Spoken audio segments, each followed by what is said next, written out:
Hey, everybody. We've pissed someone off, Stugotz. Who? I shouldn't say we. It's Greg Cody who has pissed someone off. Writing in, LOL, that's a bunch of bullcrap, Greg Cody. If Tua all of a sudden becomes a star, why would y'all give most of the credit to Tyreek Hill? Y'all didn't give most of the credit to Stephon Diggs when he went to Buffalo and made Josh Allen into star. I will say this again. Josh Allen was a mediocre QB at best, capitalized the first few years in the NFL. Then the Bills acquired a top 5, arguably top 3 receiver in Stephon Diggs. And now all of a sudden, the media, the American public, and the Dan Le Batard Show cannot stop themselves from sucking off Josh Allen. Y'all have already determined that Josh Allen will be the next great hype. So what's the difference between the Josh Allen situation and the Tua situation, Greg Cody? If Tua all of a sudden becomes a star, why would y'all give most of the credit to the receiver this time? Y'all didn't do that with Josh Allen, so what's the difference? He's that guy.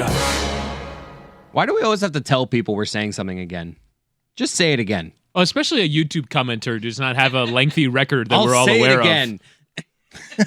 By the way, if anyone wants to You be... got to hammer home the point, though, Chris. You do. If anyone wants to be a He's That Guy in future, comment on our YouTube channel, because that's where I go to find them now. Because there's there's no character limit, so that one was like 1,000 characters. It was incredibly long. But for anyone out in the audience, just know, I'm checking the YouTube comments for your shit posting. It was a joyride, as these things are. My favorite from yesterday, Mike Schur comes on. I really did enjoy this here because this to me... What was your favorite? Mike Schur comes on with us and has the audacity, that clown, the audacity to say that Shohei Ohtani is the best all-around player in baseball. And this is the comment that he gets and the criticism, the withering criticism that he gets from Rich Toledo. So how is the 12th best pitcher and the 18th best hitter somehow the best player in the league? That's a great name, Rich Toledo. I mean, He's that guy. Put it on the poll, Chris. Is Rich Toledo a great name? And do you wish your name was Rich Toledo? What do we imagine Rich Toledo's doing? offensive line. I mean, I don't know. It's a fantastic name. Offensive line coach. Yes. Rich Toledo. Rich Toledo. Yeah. Richie Toledo. Yes. So the offensive line coach comes up to that Richie Toledo. that nerd Mike Schur, pokes him in the chest and says, what makes Shohei Ohtani so great? He's only the 12th best at this in the galaxy and only the 18th best. What do you mean? It's because he's the only one doing both of them that way. Mike Schur, I was listening to the podcast, and he was like, on the basis of his skills at both, he is a $90 million player. That a year. If you were, A year. yes, if you were to combine his hitting skills and his pitching skills, those skills combined are on the open market worth $90 million in one player. I have my own issues right now with Mike Schur. I've kept this quiet for a while now. Someone else you're beefing with? I am beefing So with... you're not saying this again? Was it because he didn't want to play? What was it, Schur, unsure that you wanted to play yesterday? I mean, listen, I left. I'm certain that he would like to play a game of sure or unsure, sure, not sure. But here's my larger problem with Mike Schur. Mike Schur, who I allowed to come into this studio and write the most glowing thing that's ever been written about me or this show. Allowed. Listen. You did him a favor, did you? Listen. He probably could have poo-pooed it. It almost wrecked my marriage. Now, for those of you who don't know, Peace did? Just Mike Schur. Your wife wanted Mike Schur? Almost wrecked your marriage. I was supposed to be in Costa Rica that day. If you remember, I came in to allow Mike Schur to write the most glowing thing that's ever been written about me. I gave him my time. I was late. My wife was upset. She was already in Costa Rica with the kids. That is a long, dangerous drive from the airport to the hotel if anyone's ever done it.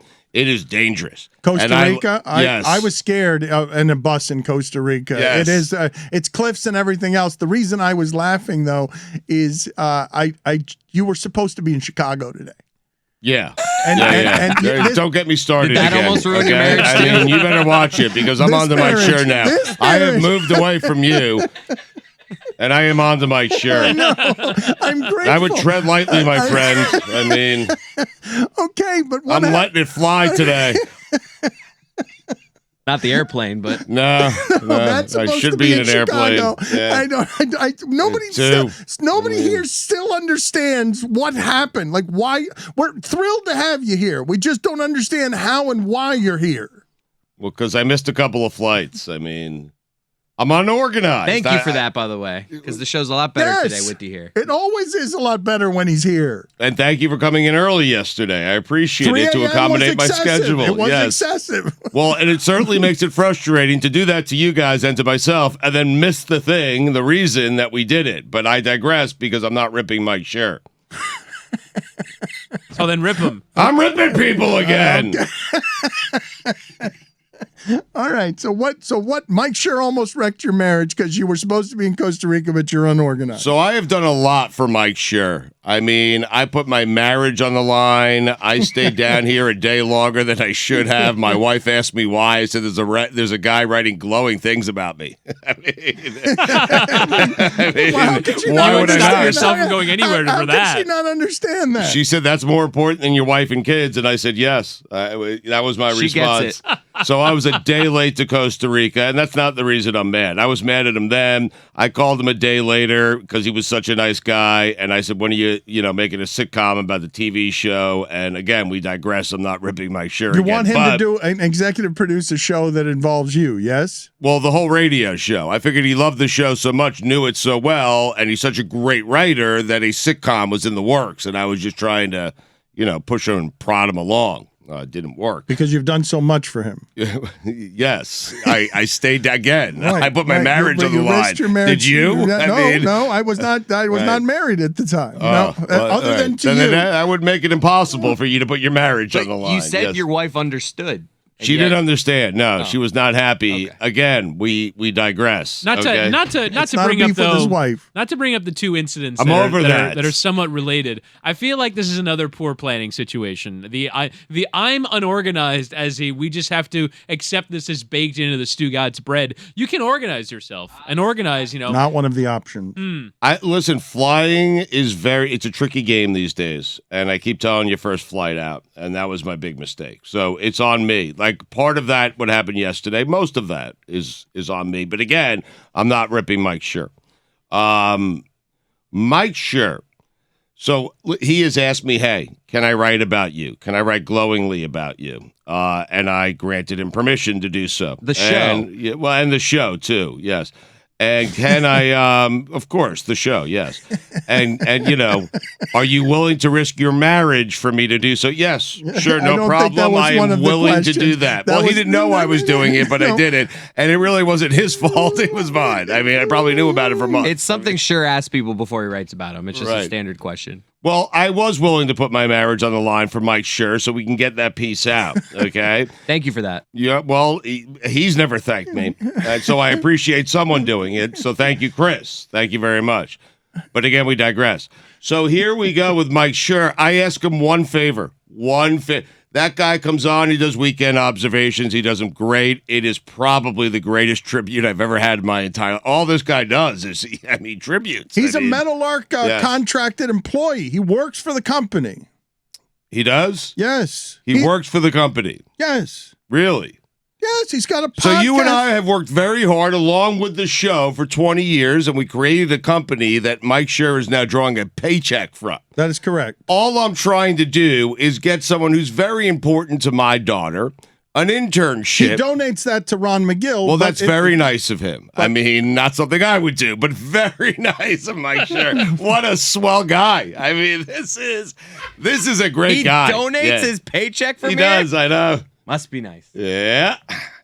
So anyway, there is someone that Rachel is going to be playing lacrosse with, who's on the Northwestern lacrosse team, who I happen to think, and they have a great journalism school, but she loves Mike Schur and everything Mike Schur has created. And she's a great writer, and she sent me writing samples, and I'm just trying to get her an internship with Mike Schur. a job. An internship. She needs it for school, like a credit. It's not paid. It's not a paid internship. I think internships pay now. I don't think she cares whether she gets paid or not. I haven't had that conversation. She loves Mike Schur, and somehow I was put in touch with her, and I reached out to Mike Schur, and I said, "Hey, would you mind talking to this person? because it would mean a lot to my daughter. She's already at Northwestern. My daughter's going there. And Mike Schur hasn't had a conversation with her yet, although his assistant is really an expert at kicking the can down the road. I mean, there is no one better than kicking the can down the road. She's so nice, but she's an assassin. And so all I'm trying to do is get an internship, and Mike doesn't seem to have any time whatsoever to, get this done for me and get it done for Leah. But he has time to sit around with Joe Posnanski, to write up weekend observations, to spend countless hours on Twitter, to write glowing articles about me, to come on this radio show whenever we ask him to, this podcast. Yet he doesn't have 5 minutes for an aspiring journalist who I think is very good, as a favor to me and my family when we have done so much for him. That's right. Why doesn't Mike Schur do more for Stugotz is the theme of the day. I've done absolutely nothing more. Why doesn't everyone do more for Stugotz and Stugotz's friends and family? A little internship. It's a cup of coffee, like a week or two. She needs to follow him around. It would mean the world to her, but What if he read it? it would mean the world to me and Rachel. What if he read it and didn't make the cut? I don't think that's happened yet, because she's been waiting on legal documents. Mike cannot read anyone's work until he signs or they sign some legal docs, that's the ultimate kick the can down the road move I've ever heard. You're now accusing him of a lie. You think Mike just Schur... get to the docs. Let's sign him and get an internship. If Mike called me today, which he would not, because he knows I'd ask him for a favor, but if he did, and he said, hey, my friend's son loves your show, wants an internship, I'd get it done. Well, you'd say you'd get it done and then wouldn't get it done. That's exactly right. You would tell him immediately, I'm right on it, and then never think of it again. I would kick it off to Whittingham, and Whitty would take care of it, but Whitty would get it done. No, I wouldn't. I am. You would. No, I'm not. I'm not a friend. I'm not a fan of nepotism. I don't. This is not nepotism. Of course it is, No, Stugotz. Do I'm you with think Whitty. if they held it?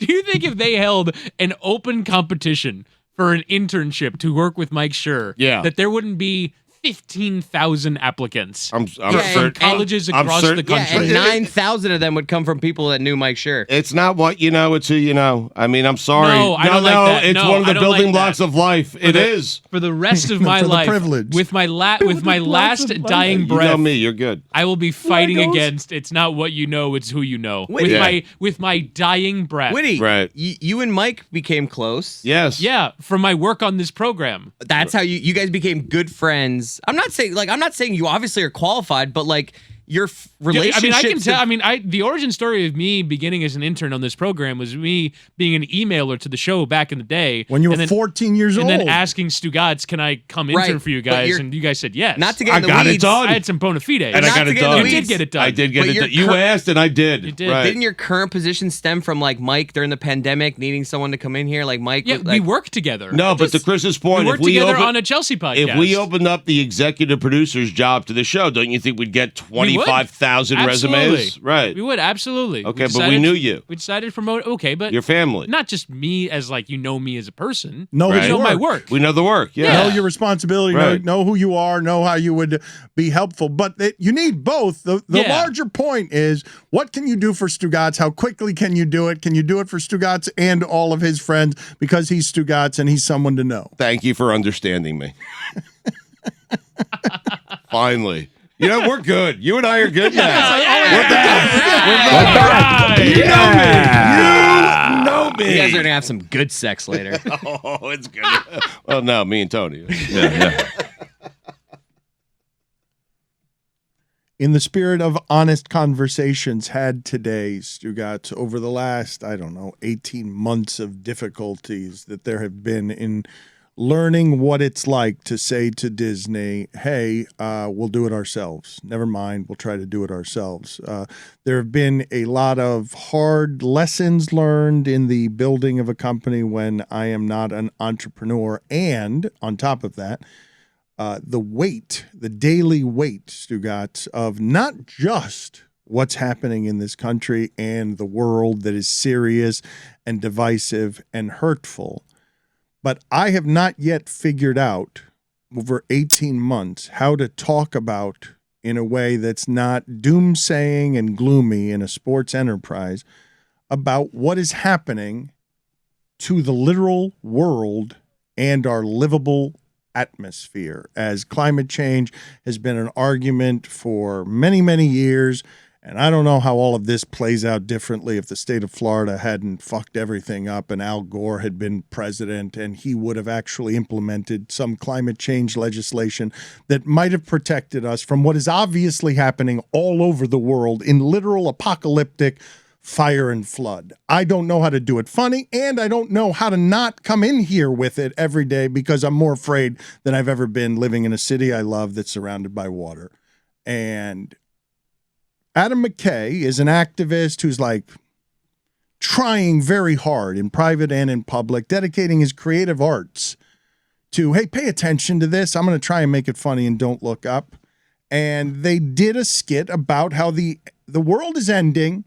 They've done a movie about the world is ending, and as the asteroid comes, let's mine it for as much currency as left in it before the world is destroyed so rich people can get away with everything. As we live it, Elon Musk and billionaire disparities that make it wildly unfair for so many of the people listening to this show who are forced during a pandemic to look at their lives and be like, man, I don't want to work at this shitty job for somebody else in these shitty conditions where I've got to poison myself to work. Bleep off. I'm going to go home and try and be with my family. And if there's a recession, maybe I'll have to go back to work. But there's a rebellion in workforces that are making systems collapse because people don't want to go work shitty jobs. As the world seems like it's ending, and I don't know how to do it funny or well as I'm soaked in fear, but Adam McKay tried in Don't Look Up. And this is Leonardo DiCaprio. These are scientists, if you did not see the movie, because it's happening in real life in a way that just makes my mouth hang open. They're panicked and on television trying to tell the world on a cheery morning show, hey, the world's going to end in fiction. And the biggest news story of our possible time, livable climate, are we gonna really destroy the earth?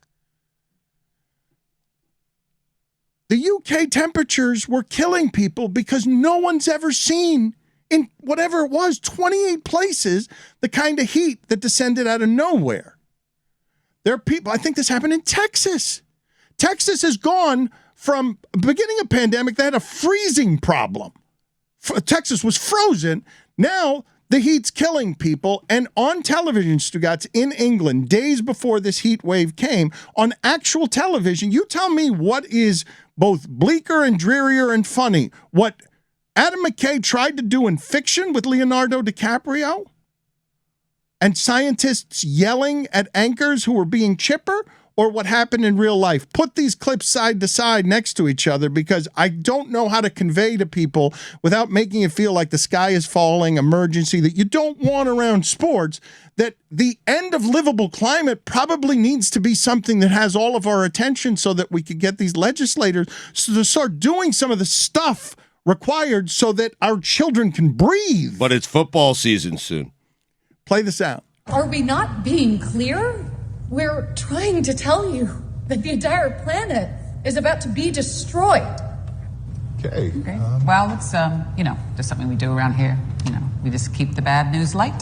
On a serious note, folks, by early next week, you can scrap 20 degrees. It could well be 40 degrees. I think there will be hundreds, if not thousands, of excess deaths early next week. John. The charts that I can see in front of me are frightening.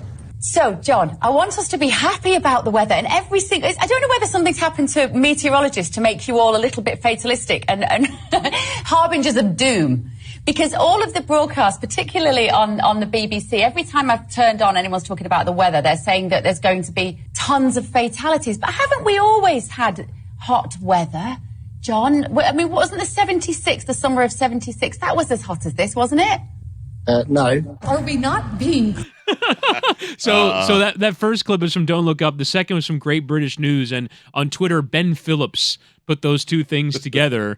And like you're right. It's like, oh, happy fake. Isn't this great? Isn't this great? It's getting very hot. You're mentioning Texas. It's 113 degrees in parts of Texas. I saw a video on TikTok of a squirrel being unable to move because it just wanted to hang out over a vent because it was cooler on the vent than it was in the rest of He probably could have 113 moved. degrees. It was just chilling. No, I think Right. it needed a break. It needed a respite in the shade and on top of a vent. You ever done that thing in like your house after coming in from the outside and you just like lift your shirt up and you Open just got, the like freezer. a vent coming in? Oh, Yeah. nothing better. I have a spot in my kitchen where the air just blasts. Right. You ever see me there? Because I'm hot. Just chilling. The squirrel was just chilling. This is a headline from the UK. I don't have the name of the paper in front of me, but why can't the Met Office just tell us the weather instead of spreading alarm and scolding us with doom-laden lectures? But unfortunately, They're on fire. Like there are places all over the globe. They're on fire. what's the language? Okay, I would like for these people to provide me with the appropriate language. How should I communicate that there is an impending disaster without sounding like there's an impending disaster?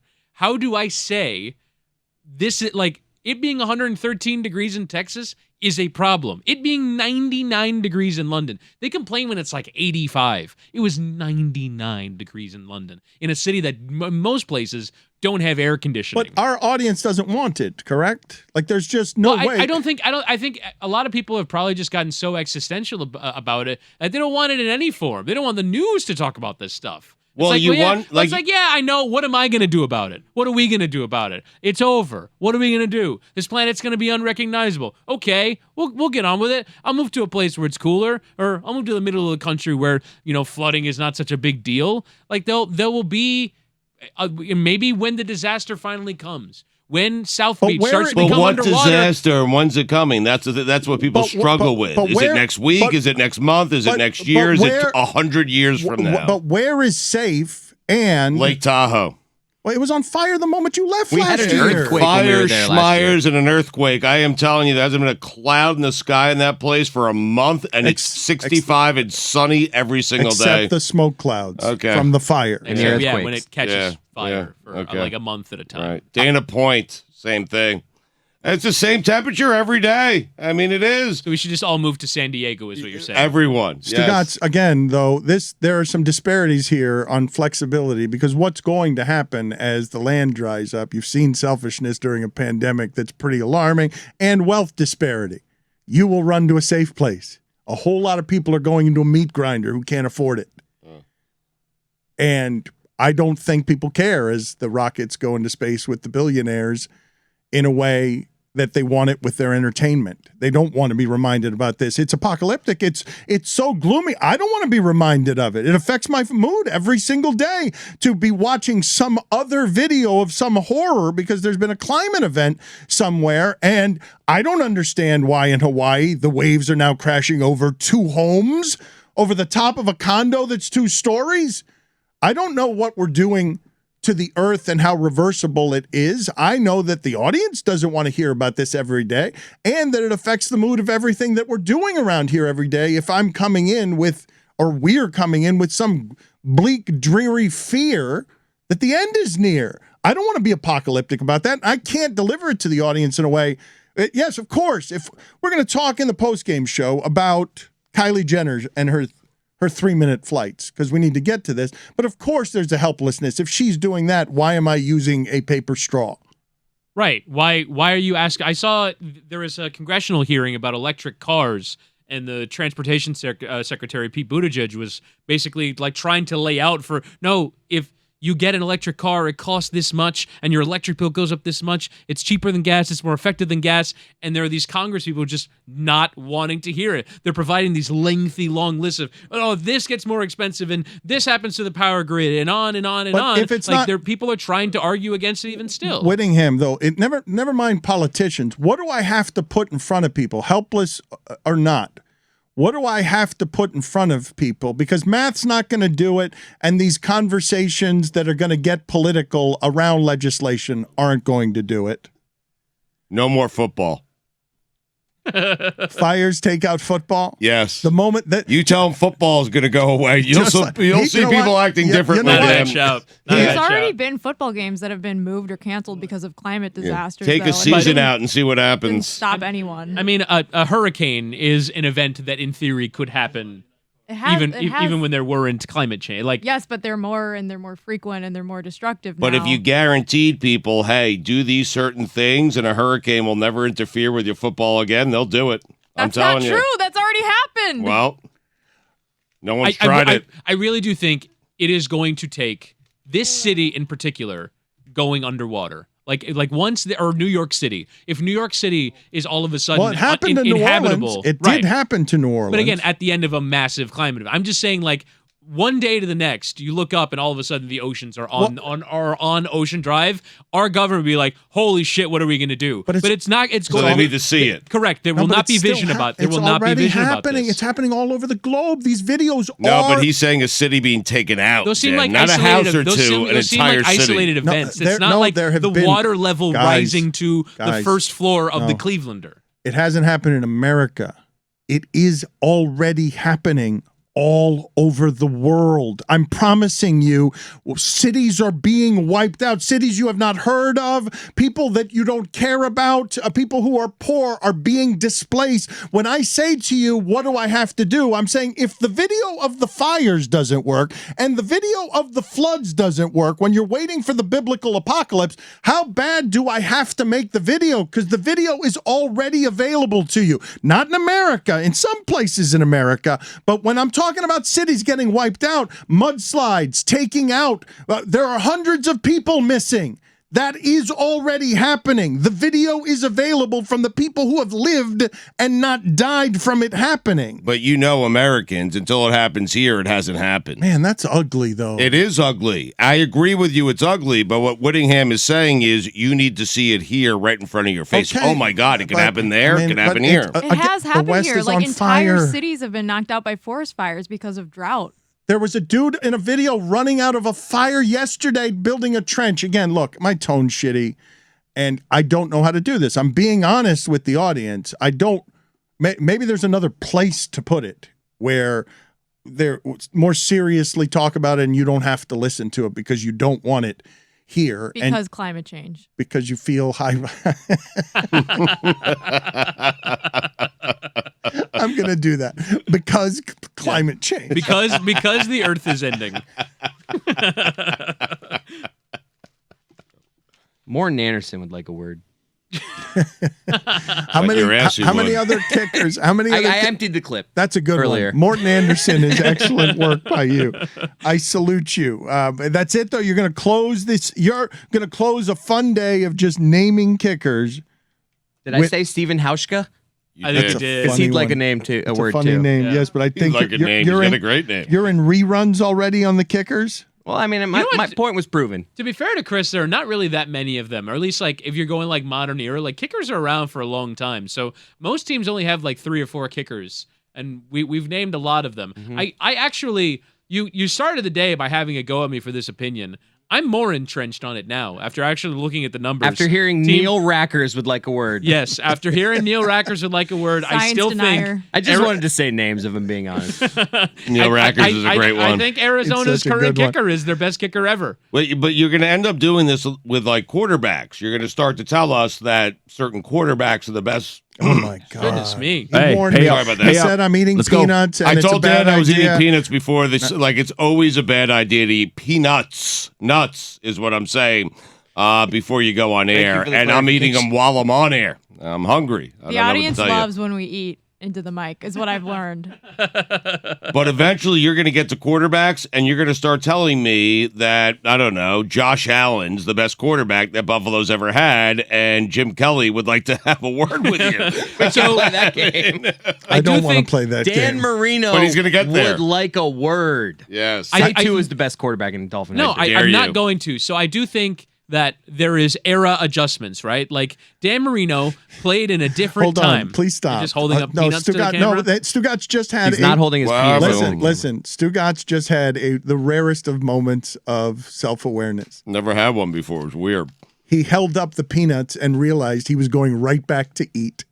Really hungry. After Fleming his way through, just actively went right back to the mistake that he made, looked at it, and was horrified by himself. And the whole room smells like peanuts.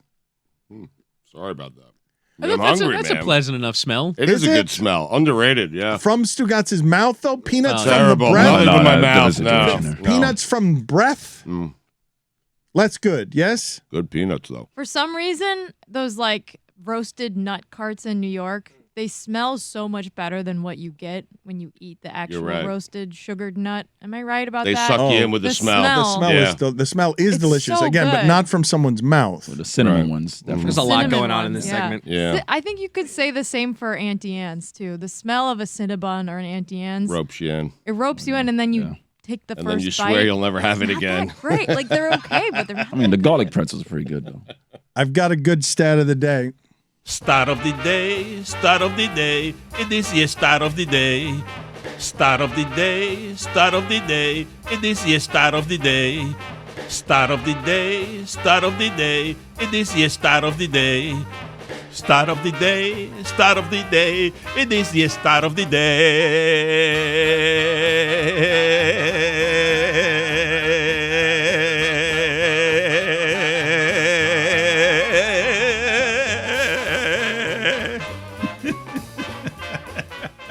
It is brought to you by ZipRecruiter. ZipRecruiter, the smartest way to hire. From Hoop Central, no active NBA player has ever faced the Sacramento Kings in the playoffs. What? That's crazy. I know they haven't made it in 16 years. I guess there aren't that many active. Udonis Haslem wouldn't have played Yeah. Sacramento in LeBron the playoffs. wouldn't have. You would have no reason. Any of the funny. older players. Chris Paul, I think he came into the league in 05. Carmelo wouldn't have played. Like whoever the old guys are. Carmelo might have. They were in the West in Denver. You're doubting the stat of the day? It's just, what are you doing? I'm going through the current players, and yeah, it's been since 2005 since they made the playoffs. I believe in that period they haven't had a above 500 season as well. Like, it is that level of incompetence. And it's funny because my perception when I first started in basketball was the early 2000s Kings with Vlade Divac and with Peja Stojakovic and all these players. Like, they were a good team to me. Bibby. They were a great team. One of the things, Whittingham, that as sports Corson, right, as the demand for excellence is Steph be better, LeBron be better, you're not as good as Michael Jordan, Kevin Durant be better. I think we lose sight sometimes of how hard it is to keep a Sacramento up there over 20 years, how hard it is once you have, how precious it is when you're Chris Webber, when all that's cost you a title was a call, like what felt like a rigged game that the Lakers were involved in, that anything that has happened to Sacramento after that, basketball, has been bad in all forms of its leadership, its ownership, in getting an arena, in the difficulties of sports management. That is a team that is worthy of ridicule, but we make it so the Celtics are a disgrace because they're relevant for many years, but Ainge, get more picks, like make a trade, do something.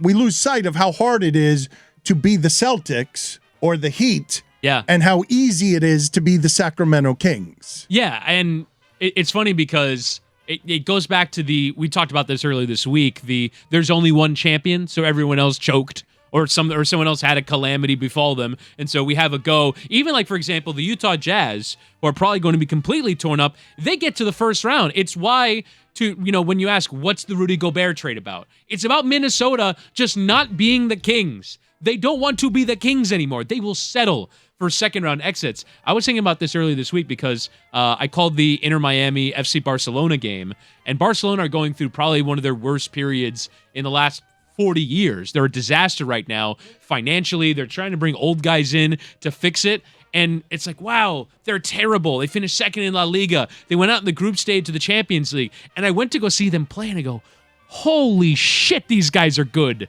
Like, they're unbelievable to watch in person. The players who are busts for them are the best players that I've ever seen in person by miles. These are the very best soccer players in the world, and yet we can't stop talking shit about them. And it's the same thing here, where the Boston Celtics, if you went to go see them in person, you would be blown away by how good they are. But we like to have a go. It's sports. And if you're not winning the championship, we're going to have a go at you. I found a guy that's still in the league that played the Kings the last time they were in the playoffs. It's a loophole. Ready for this? Sean Marks. Good job. What are you doing? The general manager. Still in the Jason league, Hart Dano. was on those teams. He's still in the league, but he didn't play against them. Right. I'm looking at the last. weird It was loophole. 05 It's active players. The stat is active players. The last time the Kings made the playoffs was 05-06. Who do they play? The Spurs. So it would be like Parker, Duncan, Yeah. Ginobili, Bruce and they were Bowen, 1-0, Brent right? Yeah. How'd they make the playoffs that year? Look at that roster. I mean, seriously, Eric Musselman was the coach. He should have been coach of the year that year. What are It's you a doing? terrible. I'm just looking back in time. What's the roster? Read it out.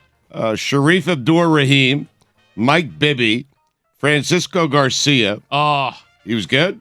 great mid 2000s NBA name. I think those are the two guys at the top of that team, and that's about all. That Is team Mike had. Bibby a top 5 headband? Yes. In all time for the Yep, NBA? he is. Brad Wait. Miller was on those teams. Wait a minute, is he top 5 headband all time? Is LeBron? LeBron's got to be. LeBron's got to be in the top 5. No We're question. going to do top 5 headband. I don't think that is Bibby going to make it on top 5 headband. Let's think Why, for who a you second thinking? on this. Nick Van Cliff Axel. Robinson. Curly Neal. Cliff Robinson. Mello? Good shout. I mean, you've got LeBron. LeBron did head. Yeah, he but I he don't definitely makes the associate. top Do we, 5. do we associate Not LeBron really. with a Bibby, headband? Although like, he you doesn't. know. He doesn't wear it anymore. Has he played long enough that we just associated with baldness and not He's the a headband? headband. No, I he's think he's a yeah. headband guy for sure. He's done more with headband than without. Why does he wear them anymore? Is it just because it would be too comically ridiculous to cover up his hairline with like a thicker and thicker headband, and so he just stopped. Or the he just- headband would go higher, so it'd Right, be like, exactly, It'd be, like it under would his be at a chin. It'd be bizarre- under his chin at this point. Is Alex Caruso now the only one that's doing it in the league in a way? No, it can't be the only one, right? Well, but Rip Hamilton is being nominated from Al Harrington has to be in that conversation.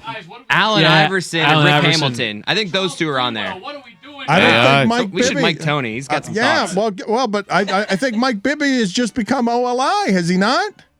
Wow. Why doesn't Tony have a microphone? I do. It's just somebody's got to turn it on for me. It's tough. So I'm screaming out AI. I'll screaming turn out it on. Latrell Sprewell. Well, thank you, Stu. But you're right. Like who currently wears headbands? I'm trying to rack my brain. Like, is the headband dying? Put it on the poll, please, Chris Cody. The important topic of the day is the headband dying. Kevin Love was out here doing it. I don't think he wears one either. I just googled a random NBA player off the top of my head. Bradley Beal wears a headband. So I didn't know that though. Like Mike Bibby, I knew exactly what Chris was talking about and where he was going. I didn't know that about I it. mean, you have to think of these people as headband. Like if you didn't know, you shouldn't have to Google it. It should be someone that you say their name, you picture them with a headband. Are we Jason talking Terry. Current guys? Jason yeah, Terry's well, Jason Terry. right now we're trying to diagnose if the headband is dying. I'm thinking back to this year's finals, and I don't. Wasn't Jimmy rocking a headband this Yeah, year? Jimmy rocks Clay, headbands. Clay Thompson rocks Klay a headband. Thompson's now wearing But headbands. Jimmy, you don't think of as a headband Why not? because he just. What do we I think do Does there? this, his hair? No, but It's he's on and very. off. He, but he's this got. year he did it. I think for the first time. Jimmy Butler takes great pride in how his hair looks every night. That takes a long time to make it look that way, and I don't think he wants to cover it up too much. Tony? Close us out with your top 5 headband team. Since you didn't have a microphone, since nobody mic'd you up, That's big. we can start with number 5 here, and we're gonna let you have the last word on this without too much disruption, and you get to decide for the show. Actually, isn't Juju right now wearing a headband? Isn't he wandering around? I think he's wearing a hat today, actually. Let's see whether I want. I've got number 5 ready, too. I want a final word on this. Number 5, Tony. Ben Wallace. See, that's good. Pretty good. Superb. Number 4. And I'm doing them by positions, too. Number 4, I've got Carmelo Anthony. He's your Wow. 3. He's your 3. He's my He's your 4, 4? playing small ball. Really? He's You playing at the You 4. have him playing power forward? Well, but he's number 4, and Rashid, he's his 4. Number 3. Rashid, you know what? is You're good. right. Rashid is Rashid, good. yeah. Thank you. Rashid That's is good. That's 3 Okay, for no, me. okay, that is good. Number 2. Where's Mike Bibby? He's not. Stugotz's top No, 5 he's has LOI, yeah. 70. He's on the bench. Number 2. Number 2 is Rip Hamilton. Wow, that's good. I said yes immediately to Mike Bibby. Well, but I regret it now. You didn't give any thought to this whatsoever. I never do. But look, hey, you're welcome for it. Number 1. AI, unquestionably, made me wear a headband for a little bit. Al Harrington was a good shout from Witty. Cliff That's a guy- Robinson It was doesn't me. make the list. How does Oh, you said Uncle Al Harrington? Cliff. Uncle Cliff. Well, you went by positions, though. That's why. Right. God, but how does Cliff Robinson not make the list? Is it dying? Have we decided? Not as much as this segment.